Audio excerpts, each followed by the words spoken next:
Excellent इन बड' literature award 2026 खौ आजावखांनायनि उनाव गावनि आंगो देरायाव सफैबाय अलंबार मोसाहारिया।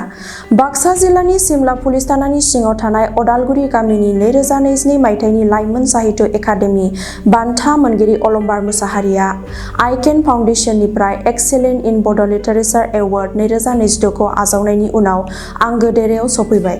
आइकेन फाउन्डेसनआ होनाय 8 नेशनेल हिउमेनिटेरियान एक्सेलेन्ट एवार्ड 2026 खौ देग्लाय आसामनि बड'लेण्डनिफ्राय अलंबार मोसाहारिनो गावनि गांस्नि बिजाब सेबखांना फोसावनाया एसेब्लाबो बर' थुनलाइयाव बिहोमा होनायनि थाखाय आरो समाजारि हाबा-हुखायाव बाउसोमनायनि थाखाय एक्सेलेन्ट इन बड' लिटारेचार एवार्ड 2026 खौ होनाय जायो।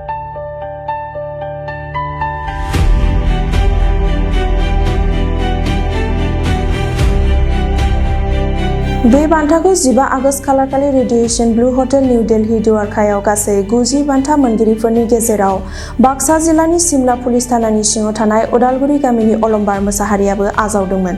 दिल्ली सरकारनि रांखान्थियारि बिफाननि बारग' मन्थ्रि राजाकुमार आनन्दनि आखाइनिफ्राय गावनि एक्सेलेन्ट इन बड' लिटारेचार एवार्ड 2026 बान्थाखौ आजावो। अलंबार मोसाहारिया 2014 मायथाइनिफ्राय जागायनानै 2022 मायथाइसिम गासै 7 बिजाब दिहुनबाय। बिनि गेजेरावनो 2022 मायथाइयाव गांफुजानाय मासे दाउ सुंद' सल' बिजाबाव भारत सरकारनिफ्राय साहित्य एकाडेमि बान्था मोननो हादोंमोन।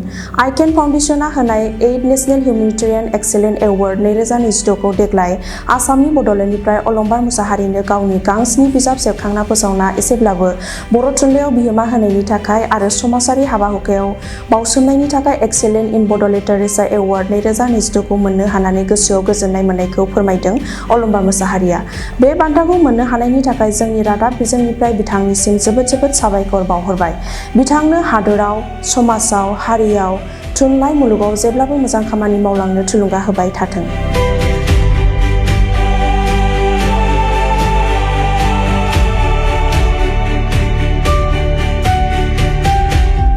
बेयो आइकेन फाउन्डेसन, बेयो मोनसे एनजिअ।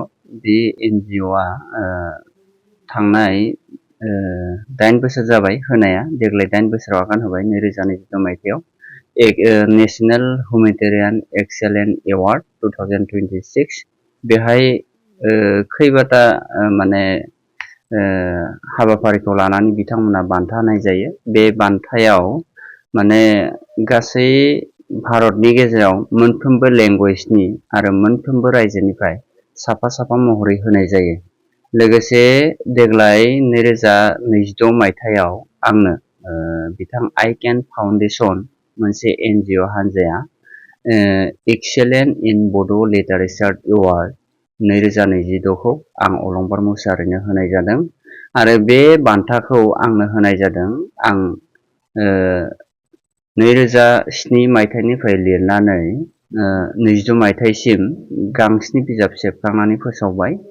लोगोसे आं समाजारि बिथिङाव आं गावखौनो बाउसोमदोंमोन, जेरै थुनलाइनि हाबाफारियावनो जा, गुबुन हाबाफारियावनो जा। बेखौ हगारनायनि जुनै आं आंनि मोनसे फिसा बाय'ग्राफि महरै बिथांमोननो गथायनाय जादोंमोन। जाय बाय'ग्राफिखौ बिथांमोना बानस'नानै लानाय जादोंमोन आरो बानस'नानै बिथांमोननि सिलेक्सन कमिटिया सायख'नाय जादों। सायख'नायनि गेजेरजों आंनो बे एक्सेलेन्ट इन बड' लिटारेचार एवार्ड 2026 बान्थाखौ होनाय जादों। लोगोसे आङो 2022 मायथाइयाव लाइमोन साहित्य एकाडेमि बे बान्थाखौ मोननो हानाय जादोंमोन भारत सरकारनिफ्राय। आंनि 5थि बिजाब गांफुजानाय मासे दाउ सुंद' सल' बिजाब बेनिफ्राय सायख'नाय जादोंमोन। लोगोसे 2021 मायथाइयाव आसाम सरकारा खनसेयारि अनसुंथाइ होनाय आसाम भाषा गौरब बे अनसुंथाइ बान्था अनसुंथाइखौ आंनो होनाय जादोंमोन।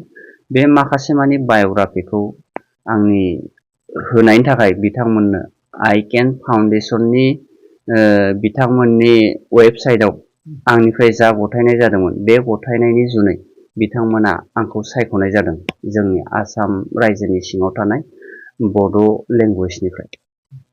नोंथाङा बेखौ मोननो हानानै माबायदि मोनो? थारैनो आं जोबोद गोजोननाय मोनदों।